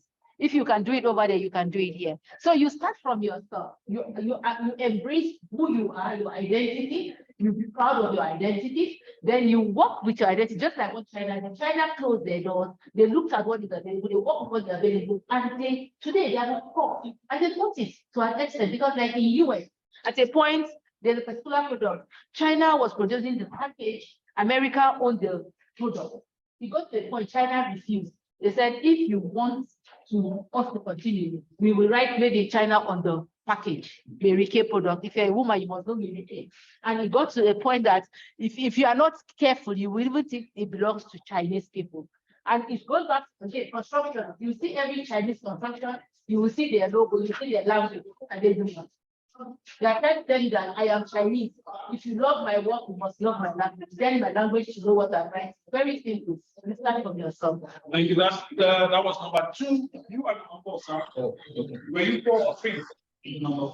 Okay, so 3. I think I have a response to the question asked. Please mute. All right. Thank you. Quick one. I have 3 questions and for 3 presenters. One, I'll be as short as possible. Okay. Yeah. Yes. To the presenter on apartheid, I think there are a lot of hidden information behind the history that led to Road Must Fall, and that was one of the revolution of the workers who were killed in the process of protesting. Then I think, yes, Marikana, thank you. So you need to look at the history of Marikana and how it led to that movement, because the movement was not just something that was initiated overnight. Now, for your presentation, like I said earlier, I think the theories you are bringing is too much that you cannot. So, and I would recommend that you look at The End of Poverty by Jeff Research. That book will be very helpful in looking at your economic aspect of So I think I want to put something to the IT guy. Yeah. My question still has a way of coming back to what he asked, but I just want to put it to you that who do you think is authentic to analyze the Latin American history? Does it have to be a Latinos? Does it have to be an African? Or can it be discussed in a realm of discourse, global discourse? Okay, thank you. Yeah, my question is for Ms. Abimbola. You have a very big topic. Or is it Mrs.? Apologies, I don't want to assume. Yes, Professor. Oh, Professor, sorry, I want to get the honorific right. So you have a very big topic. You are talking about contemporary Africa, challenges of globalization. And I'm wondering if you've looked at some trade agreements and all these formal documents that establish the relationship, both in trade and also in terms of political and diplomatic ties to the so-called colonizers and all of that. I like your Marxist fervor, the passion with which you're going at it. But I also appreciate that you mentioned the internal issues with politicians and the African leadership. So I want to ask, like, is globalization in its entirety negative? Because from what the angle you are presenting it seems so. But also when we look at the technology, we look at some of the opportunities that globalization has also brought. Is there a way we can find a balance Okay. Thank you very much. Before we go on this, can you allow me to take a little advantage of my position as experience? And because these are things in which I'm deeply invested and being involved. I just want to throw a question. This will go particularly to Abibola, I think, and the Kwesi Nkosi. What is colonialism? What is coloniality? There seems to be a desire among scholars, and I think it's coming from the West. I think it's a pushback. Yes. The idea that we are talking about colonialism, Kwesi, I understand what you are saying about hegemonies of ethnic groups in Botswana. And thank you, I never knew. I've been living in South Africa for over 10 years. I always thought Botswana was like 90% Swana. But when you were speaking, I did a quick Google search and I saw that the Botswana are only 73%, and that's a huge minority. Is minoritization a colonial matter? Because we are going to get to a point where patriarchy will be presented as a colonial matter, of course, where we will now say, after all, colonialism is everywhere, so let's forget about colonialism. So I want us to be very clear. Abimbola, you also need to do that. What is globalization? Coloniality, colonization. So we need to be clear with our use of these terms, otherwise they will become useless. If they mean everything, a word which means everything at the end of the day means nothing. So guys, you have your 60 minutes each, 55 minutes each before the organizers kick us out. 55 seconds each before they kick us out of the room. Thank you, colleagues. So let's start with Kwesi, and let's go to Abimbola, and we'll go to Marceline, and then Adejube, then Nasidi will conclude. So we are going to take our time for another 4.5 minutes. Go for it, Kwesi. We are waiting for you. We'll start with Nasidi. Yeah. We'll start with Nasidi. Kwesi Nkosi, please unmute. After Nasidi, you will go. You have your 50 seconds. Okay, sir. Briefly, I would like to respond to our question. People used to think that the past has no relations with the present, which is not true.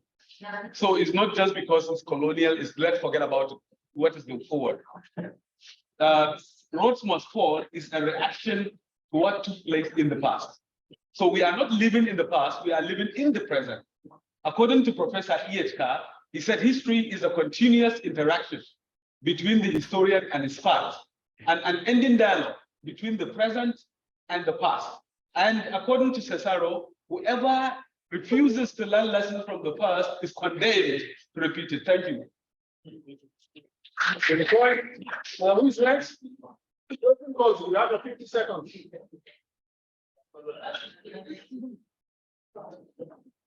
Kwesi is still trying to be ready. Abimbola, you have 50 seconds. Okay, so I'll respond to a question that multinationals do not want Africa to be decolonized. That's very true. And that's because of what they are getting from us. And that was why I brought in the issue of the poor countries, because they know what they are getting from us. They wouldn't want us to decolonize. What is expected of Africa is to play politics of dominance. Like I said earlier, China and Singapore, they've all experienced this. But how did they move from underdeveloped to developed? So that answers that question. Then my theory is not corresponding. I appreciate that feedback. That is very true. That's very true because globalization is a very wide topic. But the reason why I mentioned Grosto and what's the other?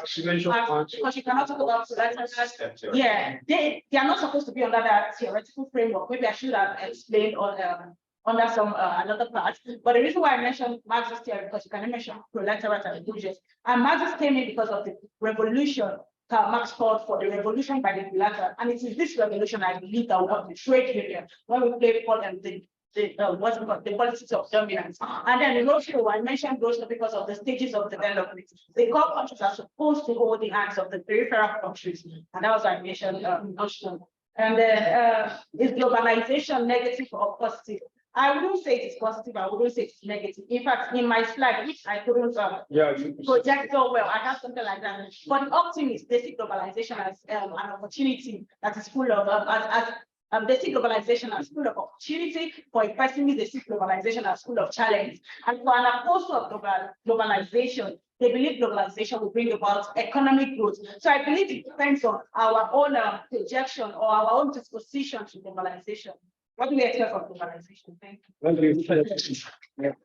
They don't want Ebola in Lagos because of our Marxism. Let her come to Zaria. We will now take Marceline. Are you ready? 50 seconds. Yes, I am ready. To the question about whether to study Haiti, like in the construct of like Latin America or in connection to Africa, I think this is a very good question, but I think we should learn when to coupling things and when to uncoupling things. I think in certain cases, Haiti needs to be studied in the construct of Latin America. And then in certain cases, Haiti need to go beyond Latin America because we have like a history beyond the diaspora itself. Haiti has a history that is beyond the New World.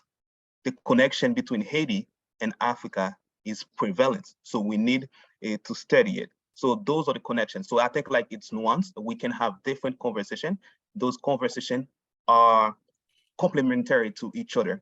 Rather than studying things in silo, we choose when to study it silo and then when to kind of like connect them. So this is like the approach that I'm doing. Not that I'm completely remove Haiti from Latin America or the Caribbean, but it's basically like pointing out this connection do exist as well. So those are the things that I'm doing. Also, I wanted to comment to something. I think that's that we're discussing now about globalization and the positive effect of it, and then the negative effect of it. I think like sometimes we can fail to see that globalization in itself is, if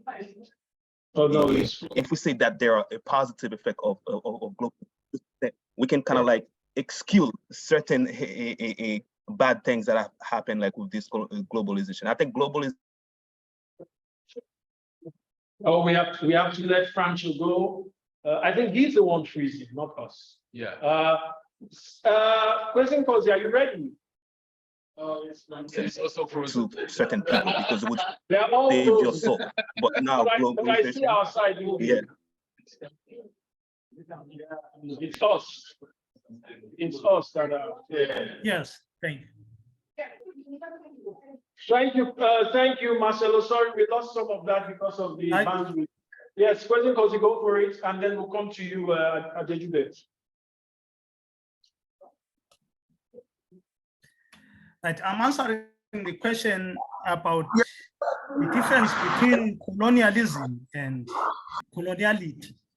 Colonialism is the presence and activities of the colonial administrators, while coloniality is the invisible.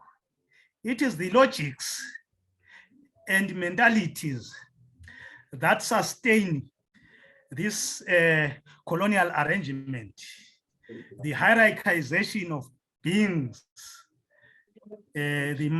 what Fanon calls the marking of other bodies as more superior than others. And I will say that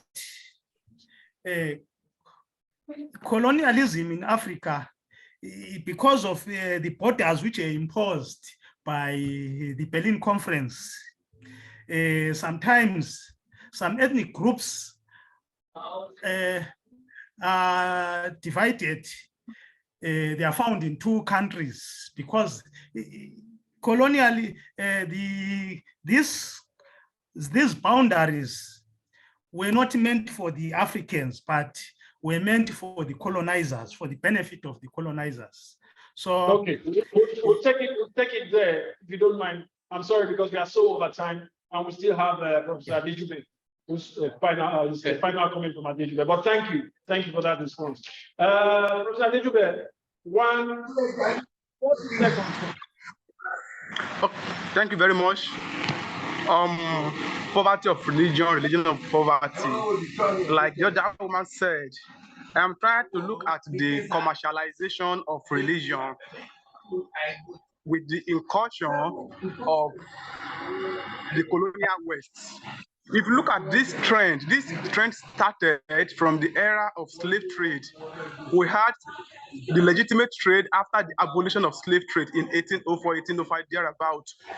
The religion was not purposely brought into Africa because we want to feel that we are all equal before God, but to continue the explorative actions or activities of the colonial West. And the introduction Let's take that as your final word, sir. I'm sorry, so over time. Let's take that as your final comment, if you don't mind. I'm sorry. We are so over time. And yes, we want you to stop there if you do not mind, because we are over time and your connection is a bit difficult as well. But thank you very much. All right. Colleagues, can we put our hands together? And finally, before you leave, colleagues, let us give thanks to our IT person, is Imusha Oluwa Are, Educational Academy, University of Lagos. Thank you very much. Thank you very much. Thank you. Thank you, colleagues. Yes, have a great evening here.